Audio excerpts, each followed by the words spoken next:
At first, they felt nothing, just space. The same space they always said they wanted. So they thought this was the right decision, but then something small happened. They reached for their phone to text you, and suddenly it hit them. Not that they miss you, but that something is gone that they can't replace. If this felt a little too real, it's because you lived it.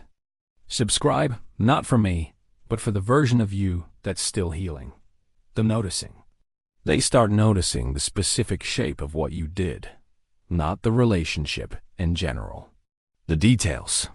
The way you remembered that one thing they said 6 weeks ago and brought it back into conversation like it mattered, because to you, it did.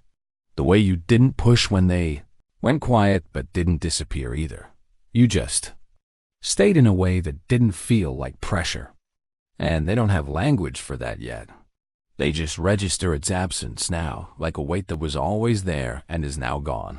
And the absence is louder than the weight ever was. Here's what most people don't understand about avoidance in this moment.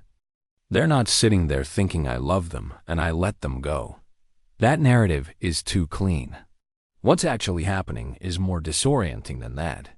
They're sitting there realizing they were in a completely different version of the relationship than you were. You were building something. They were managing something. And somewhere in that gap, in that fundamental difference in what was happening, they lost the only person who was paying full attention. And that realization doesn't arrive all at once. It comes in fragments. It comes when they're on a date with someone new and they catch themselves performing ease instead of feeling it. It comes when someone asks how their week was and they give the answer and realize how many layers they skipped. It comes at 2 a.m. when they're not sad, exactly, just running the footage back, going scene by scene through things they dismissed at the time.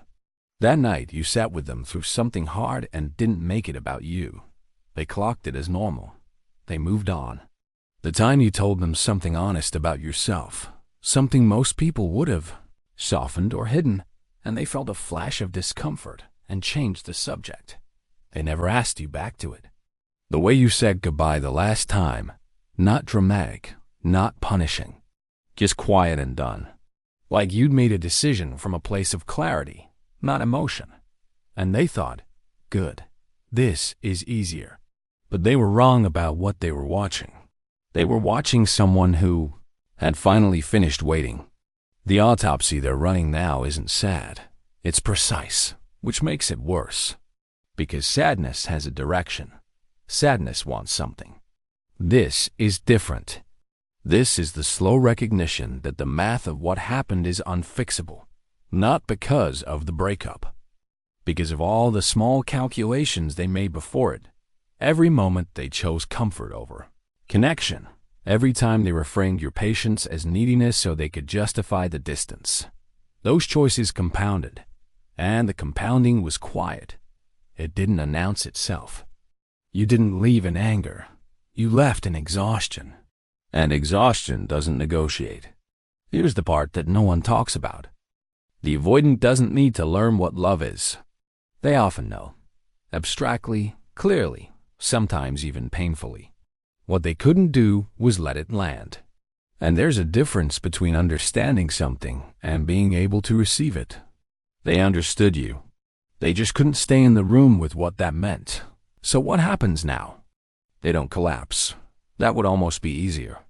Instead, they carry a specific low-grade awareness. The kind you can't explain to anyone without sounding like you're asking for sympathy you don't deserve. They know what they had. They knew while they had it.